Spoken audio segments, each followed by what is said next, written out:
अस्सलाम वालेकुम स्टूडेंट्स। हम स्टार्ट कर रहे हैं क्लास 9th का यूनिट 5 मैथ्स का फैक्टराइजेशन। तो इसमें हमें नाम से ही पता चल गया है कि हम किस टॉपिक को डिस्कस करेंगे, फैक्टराइजेशन को। और इस चैप्टर में हमारे पास जो टॉपिक्स आ रहे हैं, जो यूनिट आउटलाइन है हमारे पास, वो क्या है कि हमारे पास जो पहला टॉपिक है वहाँ पे हम उसमें किसको डिस्कस करेंगे, फैक्टराइजेशन को। नेक्स्ट हमारे पास टॉपिक है remainder theorem and factor theorem. And next हमारे पास क्या टॉपिक है, factorization of a cubic polynomial. इन टॉपिक्स को हम डिस्कस करेंगे और सबसे पहले हम कौन सा स्टार्ट करेंगे, फैक्टराइजेशन। तो हम स्टार्ट करते हैं इसका इंट्रोडक्शन एंड इसकी डेफिनेशन। जी, तो ये देखें, इसका इंट्रोडक्शन है, इसकी डेफिनेशन है।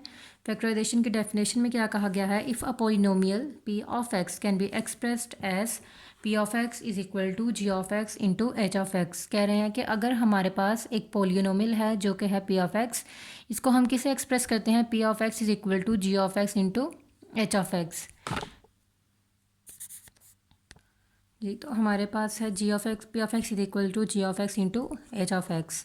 इसका मतलब है कि पी ऑफ एक्स हमारे पास कोई भी टर्म हो सकती है। आपको पता है कि जब हम डेफिनेशन करते हैं या फिर जनरल करते हैं तो उसमें हम कांस्टेंट टर्म्स यूज़ करते हैं। तो यहाँ पे हमें पी ऑफ एक्स की जगह कोई भी वैल्यू दी जा सकती है, 1 2 3 कुछ भी, G of X into H of X. इसका मतलब है कि पी ऑफ एक्स हमारे पास कोई भी टर्म होगी। फॉर एग्जांपल अगर हम पी ऑफ एक्स जो है उसको 10 ले लेते हैं, तो G of X and H of X इसके जो हैं वो फैक्टर्स होंगे। किस तरह कि अगर हम दो टेबल्स ऐसे लेंगे जिनको मल्टीप्लाई करने से हमारे पास पी ऑफ एक्स आ जाए। फॉर एग्जांपल अगर मैं पी ऑफ एक्स को 10 ले लूँगी तो G of X into H of X, G of X को मैं लूँगी 5 और एच ऑफ एक्स को क्या लूँगी 2। तो 5 2 से क्या आ जाएगा मेरे पास 10।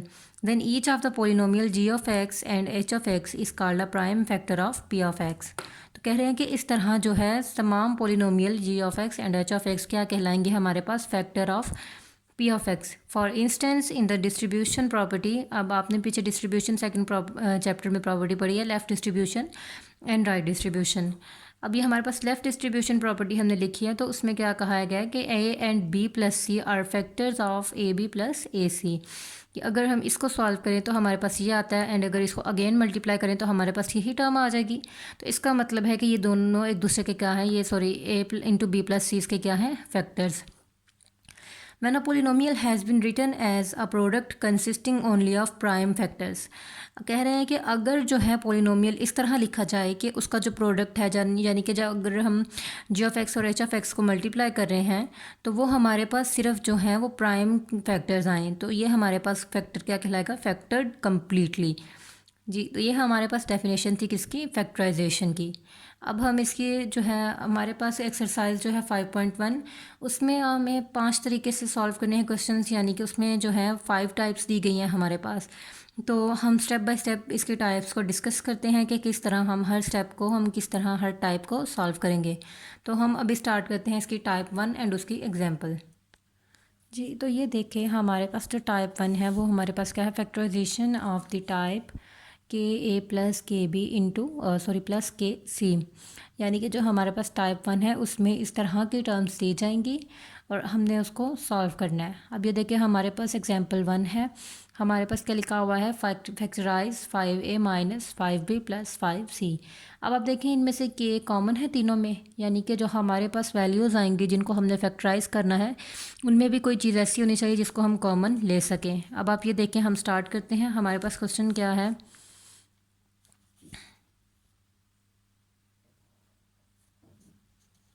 5a minus 5b plus 5c, ये हमारे पास क्वेश्चन है। तो अब आप देखेंगे इस तीनों में हमारे पास क्या कांस्टेंट आ रहा है, सॉरी क्या सेम आ रहा है, कॉमन क्या आ रहा है हमारे पास तीनों में टर्म में, क्या कॉमन है 5। हम बाहर 5 को कॉमन लिख लेंगे तो अंदर क्या आ जाएगा हमारे पास a, 5 बाहर चला गया तो क्या रह गया a, इधर से 5 बाहर चला गया तो क्या रह जाएगा b, प्लस 5 कॉमन चला गया तो क्या आ जाएगा c। तो इस तरह हमारे पास जो है टाइप 1 के क्वेश्चन जो है हमारे पास सॉल्व हो जाएंगे। तो इसी तरह हम टाइप 1 में से एक्सरसाइज 5.1 में से क्वेश्चन देख लेते हैं। जी, तो हमने ये देखें लिख लिया है एक्सरसाइज 5.1 का क्वेश्चन नंबर 1 एंड उसका पार्ट 3। वो क्या लिखा हुआ है हमारे पास, -3x² minus 3x plus 9xy²। अब आपने देखना, इसमें सबसे पहले हम जब इसमें से कॉमन लेते हैं कोई चीज़ तो हम सबसे पहले उनकी कांस्टेंट टर्म्स जो फर्स्ट टर्म्स होती हैं उनको कंपेयर करते हैं कि इनमें से हम कुछ कॉमन ले सकते हैं या नहीं। फिर हम एक्स एंड वाई को देखेंगे, साथ में कोई भी जो हमारे पास दिया होगा, एक्स दिया होगा, वाई दिया होगा, ए बी कुछ भी हमें दिया जा सकता है साथ, उनको हम बाद में देखेंगे। सबसे पहले हम देखेंगे कांस्टेंट टर्म्स को। तो अब आप यहाँ पे देखें, लोएस्ट पावर हम कॉमन लेते हैं हमेशा, जो सबसे कम पावर वाली चीज़ होती है वो उसको हम कॉमन लेते हैं। तो यहाँ पर हमारे पास 3 है एंड 9 है। अब ये कॉमन सी चीज़ है कि अगर हम 9 को तो कॉमन नहीं ले सकते, हम किसको कॉमन लेंगे, 3 को। 3 कॉमन आएगा सबसे पहले एंड साथ माइनस साइन आ जाएगा।